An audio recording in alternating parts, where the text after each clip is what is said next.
Today, we have a block of episodes that are typically ranked more poorly in the franchise, and I'll defend their mediocrity on this episode of Best of Trek, Worst of Trek. I'm your host, Dustin Wing.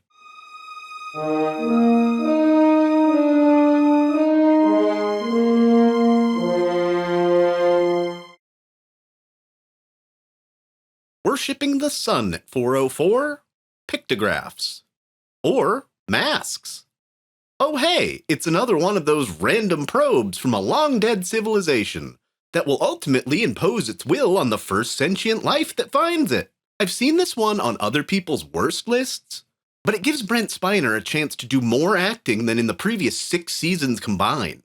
The story itself about transforming the ship into an ancient city, and Picard taking on the role of a moon god, are pretty wild things to add to an already somewhat disconnected 7th season. We get to see more work on dangerous weapons right next to the warp core, and simultaneously, snakes in a torpedo. But from Data trying to conceptualize music visually in the intro, through a civilization worth of characters, it's a wonderfully fun watch.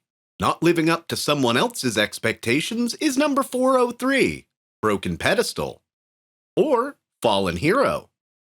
T'Pol is concerned that the captain and other members of the crew haven't gotten laid in a while.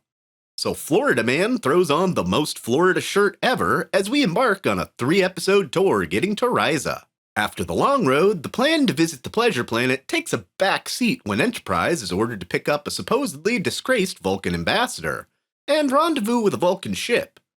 She's apparently one of T'Pol's idols, and she wrestles with the letdown through the episode. In the end, it turns out she was secretly getting off-world to testify against a corrupt government, and they come after Enterprise. The Vulcans come to Enterprise's rescue at the last moment, which is a recurring trope of the early seasons of Enterprise. Interesting to see not Data's mom in a new role in Trek, being conniving at 402, Super Soldiers. Or The Hunted, the classic ethical dilemma about what to do with genetically enhanced super soldiers when the wars are over. In the first appearance of James Cromwell, we see a society asking to join the Federation, but still have some built-in prejudices to deal with first.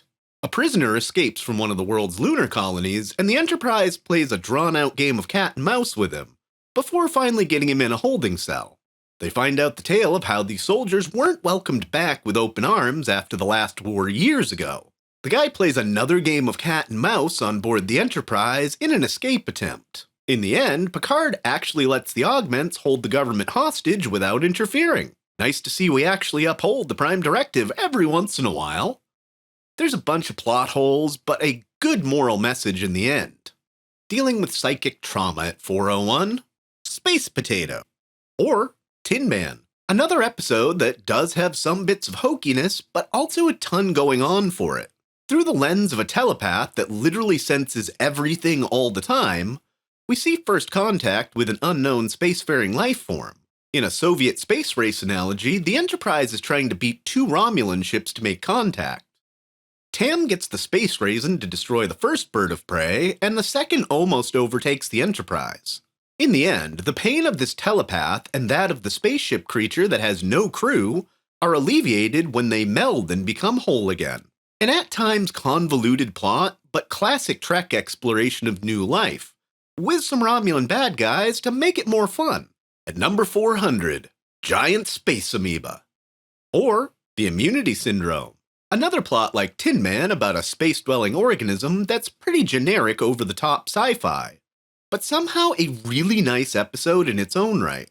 Spock shows us the first of the Obi-Wan-like disruptions in the Force that Vulcans can sense about others. He knows that the Starship Intrepid was dead, because most of the crew were Vulcans. Upon further investigation, they find an entire star system that had life also just gone, gobbled up by a giant space amoeba. I think what I like about this episode most is seeing everyone at their stations just doing their jobs on board ship, without having the same redressed set new alien world of the week. There aren't enough episodes centered around the main cast at their posts in TOS. But this weird plot is taken very seriously by the cast and acted well. There's a literal life or death order and choice between Bones and Spock to get out of the amoeba, and Kirk chooses to sacrifice Spock.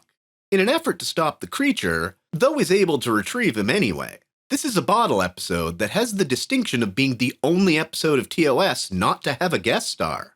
Crossing over at 399, The Cloaks on You, or The Emperor's New Cloak. While this final DS9 Mirror Universe entry doesn't stack up as far as the incredible 7th season it's attached to, I really don't find this to be the supposed bad episode it's rated in other places. When Grand Nagus Sec gets himself imprisoned while trying to open up trade in the Mirror Universe, Quark and Rom have to steal a cloaking device in exchange for his release. I love the miming scene when the Ferengi brothers are carrying the cloaked cloaking device. Vic Fontaine's a real boy in the other universe, Lita and Ezri are kind of into each other, and Worf as the Regent is always a good time. If you don't like this one, you probably don't like fun. Going up at number 398, Clue at 20,000 feet. Or Rise. Voyager is trying to aid a planet being bombarded with asteroids. Tuvok crashes another easily replaceable shuttlecraft with no way to transport or get a comm signal to Voyager. We learn one of Neelix's jack-of-many-trades talents is fixing maglev carriages, which they happen to have crashed near. They fight off and make a truce with a squatter and get off the ground. Through the rest of the runtime, it's discovered the asteroids aren't randomly hitting the planet, but being targeted by a race that wants to conquer the planet, and there's a collaborator on board. A classic game of Clue ensues, pointing fingers and playing whodunit. The real thing to watch in this episode is the dynamic between Tuvok and Neelix. Even though these two men have already shared the experience of being merged and killed by Janeway in the last season, this seems to mark a real turning point in the ever-evolving relationship between Tuvok and Neelix. It takes an outsider to point out Tuvok's inherent hatred of Neelix, which makes him rethink his prejudices.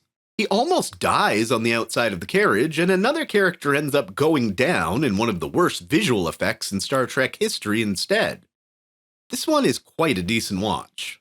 Embracing the Other Side at 397, When in Rome. Or The Wolf Inside. The second mirror universe in this block is much darker than the comical farce from DS9. The previous episode ended with Discovery doing what's supposed to be their last Black Alert, with the intel that would win the Klingon War, and ended up here instead. The episode opens to White Walker Paul holding the lifeless body of Culber. Before the episode is over, Stamets climbs the Black Mountain, as will Hugh in the not-too-distant future. Everyone fully embraces their Terran counterparts to avoid detection and get their hands on the data about how the USS Defiant from the Prime universe got here in a bid to get home. When Burnham goes on a mission for the Terran Empire, she meets this version of Sarek that's an awesome callback to the Mirror Universe Spock from TOS. Tyler starts to realize he's not who he thinks he is when he meets Mirror Universe Voke that's part of him. This causes the mission to almost fail, but the payoff when he confronts L'Orelle about it is a flash of Klingon tatas. The only topless entry to the franchise, unless you include this. By the end, the big reveal that dead in the Prime universe Georgiou is the Terran Emperor here. There's a mixed bag of good and bad stuff happening in this episode, but it sure is entertaining. Entertaining a bored kid at 396, Schoolyard Games. Or Future Imperfect. Oh hey, a lonely kid left alone with only a holodeck for a friend, and he didn't cause a galactic catastrophe. During an away mission, Riker is the only one unable to be beamed out. He wakes up seemingly 16 years in the future. The only things different are Beverly Crusher's hair, and Nurse Ogawa is still a nurse that hasn't aged. Though this was her first appearance and hadn't been considered for a recurring role yet. We discover Riker still has feelings for the holographic Minuet from Season 1, and becomes what appears to be a Romulan ploy. Though there's another layer to the deception, and it's really just this bored alien kid that's been alone on this planet with technology that can conjure realistic fantasies. It's a pretty interesting mystery plot for Riker, though I hate stories that never really happened in the end. Ah, computer. That program is available. Thanks, Major.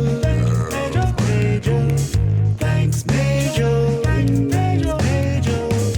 The detention cell is vacant at this time. Thanks, Major. Tam Elbrun is in Turbolift 1. Requested reroute would compromise operational safety limits. Thanks, Major. Port sensor array remains offline. Thanks, Major. Repeat command. Thanks, Major. Please restate question. Major. Please restate request. Thanks, Major. Like a balloon popping. Major.